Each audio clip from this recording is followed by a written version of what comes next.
Hello दोस्तों, प्रतिमा GS academy पे आप सभी का स्वागत है। दोस्तों, आज का प्रश्न है, अशोक की विदेश नीति में निरंतरता तथा परिवर्तन के तथ्यों को रेखांकित कीजिए। यहाँ पर अशोक की विदेश नीति से संबंधित चर्चा करनी है। आप लोग लाइक करें, शेयर करें और जिन दोस्तों ने अभी तक हमारे चैनल को सब्सक्राइब नहीं किया वो सब्सक्राइब कर लें।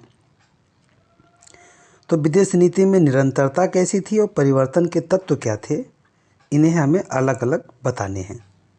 तो निरंतरता क्या था? अपने शासन के आरंभ में अशोक ने युद्ध विजय की नीति को जारी रखते हुए कलिंग को जीत लिया था। यानी ये निरंतरता का मतलब ये है कि उनके पूर्व के जो शासक थे उनके कार्यों को किस तरह से आगे लगातार बढ़ाया गया। तो चंद्रगुप्त मौर्य के जो विजय नीति थी उस नीति को अशोक ने निरंतरता के रूप में कलिंग को जीत करके दर्शाया है। आरंभ से ही मौर्य शासक भारतीय उपमहाद्वीप की ओर देखते थे तथा उत्तर पश्चिम के पड़ोसियों के साथ उन्होंने प्रगाढ़ संबंध स्थापित किए, अशोक के समय में भी यह नीति जारी रही। यानी वैदेशिक संबंधों को लेकर के पड़ोसी राज्यों से जो संबंध स्थापित किया गया था चंद्रगुप्त मौर्य के द्वारा, उसे अशोक ने भी बरकरार रखा। अशोक के पूर्व चंद्रगुप्त मौर्य ने दक्षिण राज्यों के साथ संबंध बनाए रखे थे, क्योंकि हमें यह सूचना प्राप्त होती है कि चंद्रगुप्त मौर्य दक्षिण में चंद्रगिरी पर्वत पर जाकर के अपना शरीर का परित्याग किए थे। अब परिवर्तन इन्होंने क्या किया? अशोक ने निरंतरता तो ठीक है, युद्ध किया, पड़ोसियों के साथ अच्छे संबंध बनाए, दक्षिण के राज्यों के साथ संबंध बनाए, लेकिन परिवर्तन अशोक ने क्या किया? परिवर्तन था अशोक ने वैदेशिक संबंधों के आधार को ही बदल दिया। उसने युद्ध विजय की जगह धम्म विजय को अपनाया तथा राजदूतों की जगह धम्मदूतों की नियुक्ति आरंभ कर दी। यानी पहले जो राजदूत भेजे जाते थे, इन्होंने राजदूत ना भेज करके धम्मदूत भेजा।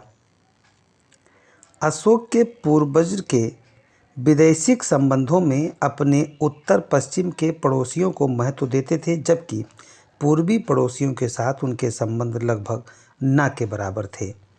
यानी अशोक के पूर्वज वैदेशिक संबंधों में अपने उत्तर पश्चिम के पड़ोसियों को तो महत्व देते थे, जबकि पूर्वी पड़ोसियों के साथ उनके संबंध न के बराबर थे। अशोक ने पहली बार पूर्वी और दक्षिण पड़ोसियों को भी गंभीरता से लिया और उनके साथ अपने संबंध को बेहतर बनाया।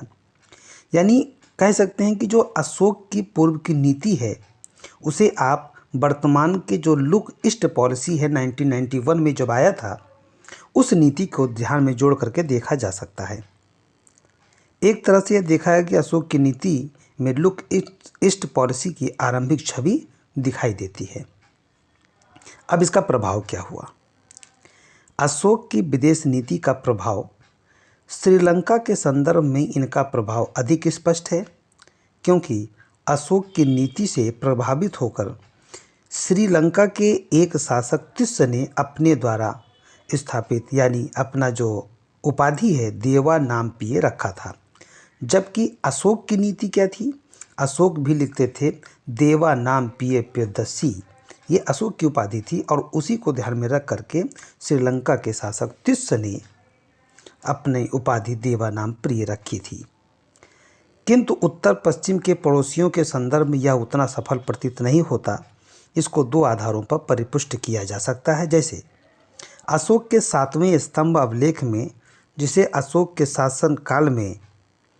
शासनकाल का अंतिम आदेश माना जाता है, धर्म के प्रसार के प्रति उत्साह नहीं दिखता।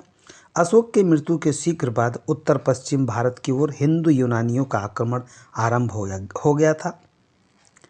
फिर भी इसका महत्व इस बात में है कि अशोक ने विदेश नीति का एक वैकल्पिक मॉडल प्रस्तुत किया, जो वर्तमान सरकार के लिए आज भी बनी हुई है। दोस्तों, ये मैप है जो अशोक के समय को दर्शाता है, उनके भौगोलिक आधार को दर्शाता है। इसे आप चाहें तो बीच में भी बना सकते थे, चाहें तो अंत में भी बना सकते हैं। धन्यवाद। जय हिंद, जय भारत।